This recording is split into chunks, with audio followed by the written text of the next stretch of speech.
প্রিয় দেশবাসী, আজকে আমরা শুধু একটা নতুন রাজনৈতিক দল ঘোষণা করছি না, একটা নতুন রাজনৈতিক পথ চলা শুরু করছি। আমরা নতুন ধরনের রাজনীতি করতে এসেছি। বিগত বছরগুলোতে রাজনীতির অর্থ ছিল ক্ষমতার খেলা, জনগণের সাথে প্রতারণা, অনেক সময়ই স্বার্থের লেনদেন। আমরা সেই রাজনীতির অবসান চাই।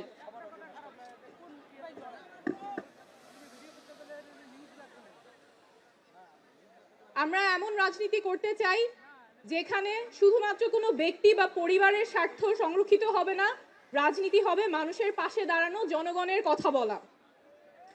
আমরা চাই এমন বাংলাদেশ গড়তে যেখানে মানুষ বলবে না যে সব দলই এক। কারণ আমরা রাজনীতি করতে আসিনি ক্ষমতা দখলের জন্য, আমরা রাজনীতি করতে এসেছি জনগণের ক্ষমতা জনগণকে ফেরত দেবার জন্য। আমরা এমন বাংলাদেশ চাই যেখানে যে কেউ তার যোগ্যতা, সততা এবং জনগণের সমর্থন নিয়ে মানুষের নেতৃত্ব দিতে পারবে, নেতা হয়ে উঠতে পারবে, তার ব্যক্তি বা পরিবার পরিচয় মুখ্য হবে না। আমরা এমন বাংলাদেশ চাই যেখানে ক্ষমতা শুধুমাত্র কোনো ব্যক্তি বা পরিবারের কুক্ষিগত থাকবে না, ক্ষমতা থাকবে জনগণের হাতে।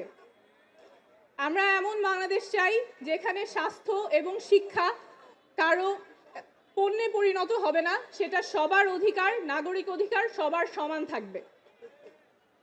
বাংলাদেশ বদলাবেই, শীঘ্রই বদলাবে, এবার অবশ্যই বদলাবে, আপনাদের হাত ধরেই বদলাবে।